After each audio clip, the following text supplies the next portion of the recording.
오늘 새벽 우리에게 주시는 하나님의 말씀은 구약성경 역대하 24장 19절의 말씀입니다. 오늘 본문의 말씀을 제가 읽겠습니다.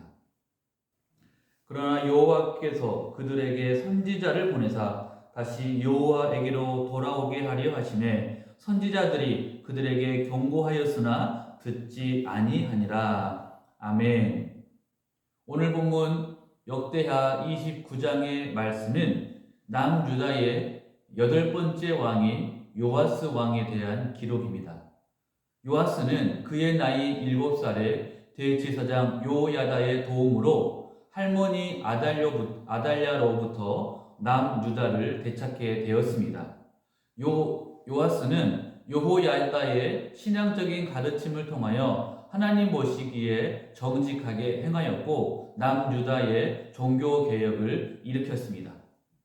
또한 성전을 보수하기도 했습니다. 하지만 이 여호야다가 죽은 이후에 요아스는 하나님 앞에서 악을 행하게 되었습니다. 아세라 목상과 우상을 섬겼으며 남유다 전체에 우상 숭배를 조장하기도 했습니다. 오늘 새벽에는 바로 여호야다가 죽은 이후에 요아스에 대한 말씀을 함께 나누고자 합니다. 먼저 오늘 본문 15절에 보면 여호야다는 130세의 나이로 죽게 되었습니다. 사악한 아달랴를 처단하고 요아스를 남유다의 왕위에 올린 대제사장 요야다는 남유다에서 다윗의 계보를 계속적으로 이어가고 여호와 신앙을 회복시킨 믿음의 사람이었습니다. 그래서 이어지는 16절에 보면 여호야다가 죽은 이후에 다윗성 열왕의 묘실에 장사되었다라고 기록하고 있습니다.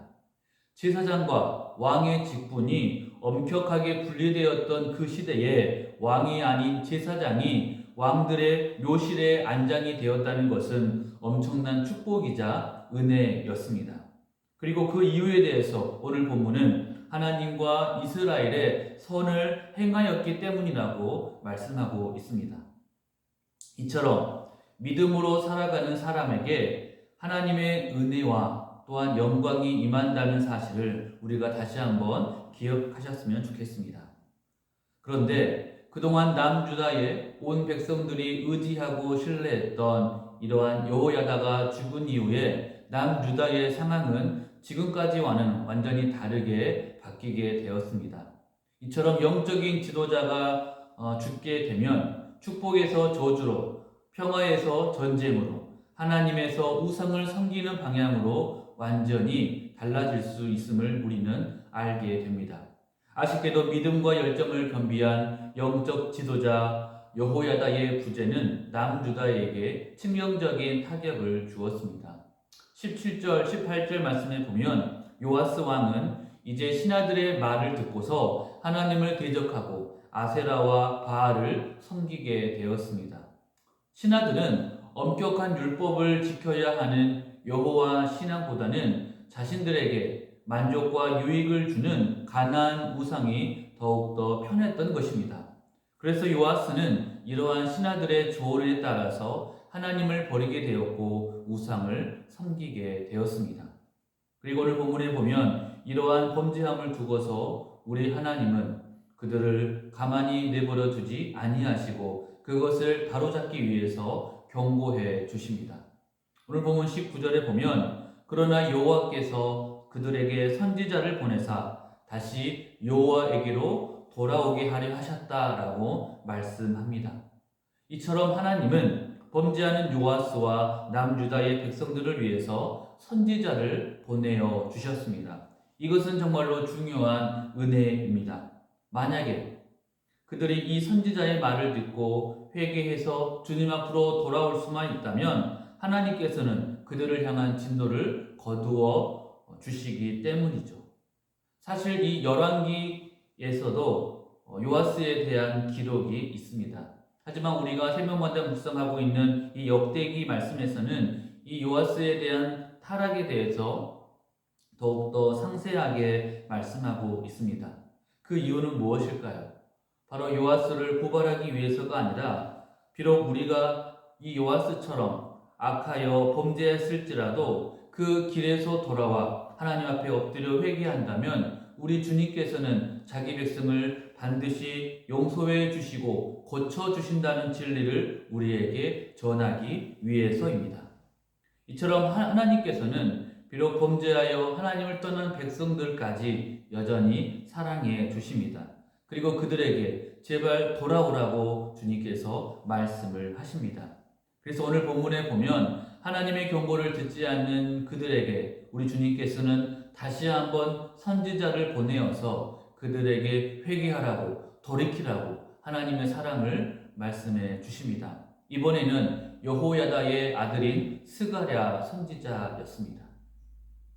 자, 이러한 사실을 통해서 우리가 알 수 있는 것은 무엇입니까?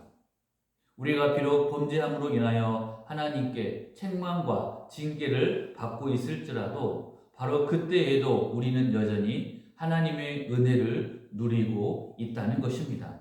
왜냐하면 하나님께서 우리를 아직도 사랑하시기 때문이죠. 하나님이 우리를 징계하시는 것 그 자체가 바로 우리를 여전히 사랑해 주신다는 증거입니다. 만일 하나님이 우리를 사랑해 주시지 않는다면 하나님은 우리를 그냥 죄 가운데 내버려 두십니다. 그리고 참으로 무서운 심판만이 우리를 기다리고 있습니다. 이처럼 우리가 정말로 두려워해야 하는 것은 하나님의 책망이나 징계가 아니라 그냥 그대로 내버려 두시는 하나님의 무관심입니다. 그러므로 사랑하는 성도님들께 소원합니다. 만일 우리가 어떠한 실수나 범죄함 때문에 하나님께 책망을 듣는다면, 그래서 징계를 당한다면 그것 때문에 결코 낙심하거나 또는 분노하거나 하나님을 떠나지 않기를 바랍니다. 오히려 그 가운데 내재되어 있는 하나님의 사랑을 다시 한번 발견하시고 주님께로 회개하고 돌이켜서 하나님 품에 안기는 우리 모두가 되시기를 소원합니다. 그리고 그 사랑에 감사하며 주님과 영원토록 동행하는 우리 모두가 되시기를 바랍니다. 오늘 하루 동안 이 말씀을 기억하시면서 하나님의 은혜와 사랑을 다시 한번 깨닫고 기쁨과 감사로 살아가는 우리 모두가 되시기를 간절하게 소원합니다. 기도하겠습니다. 하나님 아버지, 오늘 새벽에도 우리에게 주님의 귀한 말씀으로 은혜 주시니 감사합니다. 우리가 이 땅을 살아가면서 비록 실수하거나 범죄하여 하나님께 책망과 징계를 받는다 할지라도 그것 때문에 낙심되거나 분노하거나 또는 하나님을 떠나지 않도록 우리를 붙잡아 주옵시고 다시 한번 하나님의 사랑을 깨달아 주님 앞으로 돌아올 수 있는 우리 모두가 되게 하여 주옵소서. 그리해서 하나님께 용서함을 받아서 주님과 영원토록 동행하는 주님의 거룩한 백성들 되게 하여 주옵소서. 다시 오실 우리 구주 예수 그리스도 이름으로 기도합니다. 아멘.